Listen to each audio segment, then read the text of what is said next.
থানায় বসে ওসির সাথে তর্ক বিতর্কের সময় সহজ স্বীকারোক্তি দেব যে এসআই সন্তোষকে তারা পুড়িয়ে মেরেছে এবং থানায় আগুন দিয়েছে। সেই সহজ স্বীকারোক্তি এবং তর্ক বিতর্ক যখন সারা বাংলাদেশে ভাইরাল হয়ে গেল, তখন কোনো একটা প্রেশারের কারণে স্বরাষ্ট্র মন্ত্রণালয় থেকে নির্দেশ গেল যে হবিগঞ্জের জেলা সমন্বয়ক মাহাদিকে গ্রেফতার করতে হবে। ঠিক তাই করলো ডিবি। হবিগঞ্জের জেলা সেই সমন্বয়ক মাহাদিকে গ্রেফতার করলো, থানায় নিয়ে আসা হলো। কিন্তু কি হলো?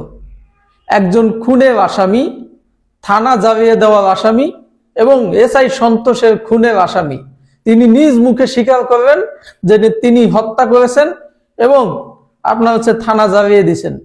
সেই আসামিকে মাত্র 7 ঘন্টার ব্যবধানে জামিন দিতে হলো।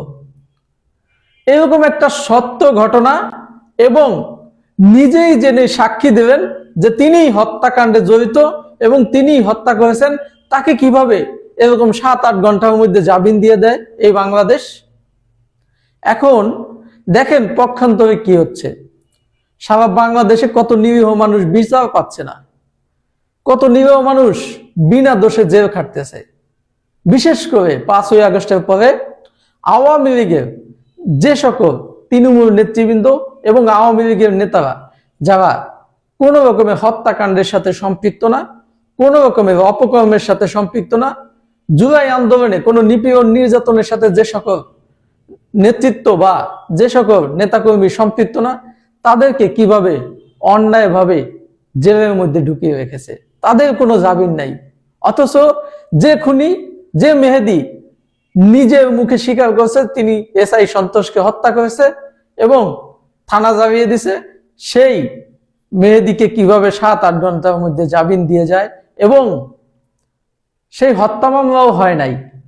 কি একটা মনে করেন যে তামাশা বাংলাদেশে চলতেছে। বাংলাদেশের বর্তমান পরিস্থিতি কি, দেশের মানুষ গভীর উদ্বিগ্ন এবং দেশের মানুষ সবই জানে। খুব তাড়াতাড়ি দেশের মানুষ এটা প্রতিক্রিয়া কি এবং দেশের মানুষ যেগুলো ভালোভাবে নিচ্ছে না সেটা ফসল কি হবে সেটা দেখিয়ে দিবেন। কারণ 1971 সালে মহান মুক্তিযুদ্ধে বঙ্গবন্ধু শেখ মুজিবুর রহমানের নেতৃত্বে ঝাঁপিয়ে পড়েছিল 1971 সালে মহান মুক্তিযুদ্ধে।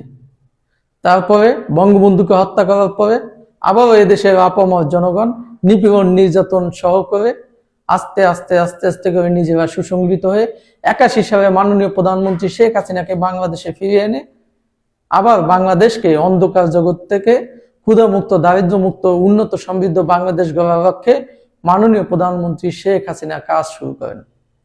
1996 সালে তিনি ক্ষমতায় আসেন। ক্ষমতায় আসার পরে দেশকে একটা স্টেবল জায়গায় নিয়ে আসেন এবং দেশে জঙ্গি মুক্ত করার অঙ্গীকার করেন এবং কাজ করেন। কিন্তু 2001 সালে সেটা হলো না।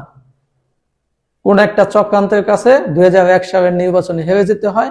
আবারও সেই রাজাকার সেই 1971-এর পরাজিত শক্তিরা বাংলাদেশকে দখল করে নেয়। তখন আবার শুরু হয় বোমাবাজি, দখলবাজি, নিপীড়ন, নির্যাতন, হত্যা, গুম খুন। কাদের উপরে? যারা 1971 সালের মহান মুক্তিযুদ্ধের স্বাধীনতার সপক্ষের শক্তি। আর অত্যাচারটা করতেছিল কারা? 1971 সালের মহান মুক্তিযুদ্ধে যাওয়া স্বাধীনতা বিরোধী। ঠিক আজকে দেখেন যে 1971 সালের সেই পরাজিত শক্তি এবং বাংলাদেশ বিরোধী, স্বাধীনতা বিরোধী সেই ঐক্যজোট রাজাকার শামসদের কাঠ গলায় আজকে বাংলাদেশের সেই মুক্তিযোদ্ধারা। ভাবা যায় বাংলাদেশটা আজকে কোথায় আছে? তাই দেশবাসীর কাছে আহ্বান থাকবে, মাননীয় প্রধানমন্ত্রী শেখ হাসিনার নেতৃত্বে, বাংলাদেশ আওয়ামী লীগের নেতৃত্বে এবং বাংলাদেশ আওয়ামী লীগের নেতাকর্মীর নেতৃত্বে আপনারা ঐক্যবদ্ধ হয়ে দেশে রুখে দেবেন এই অপচেষ্টা, অপশক্তিকে। সবাই ভালো থাকেন, সুস্থ থাকেন। আল্লাহ হাফেজ। আসসালামু আলাইকুম।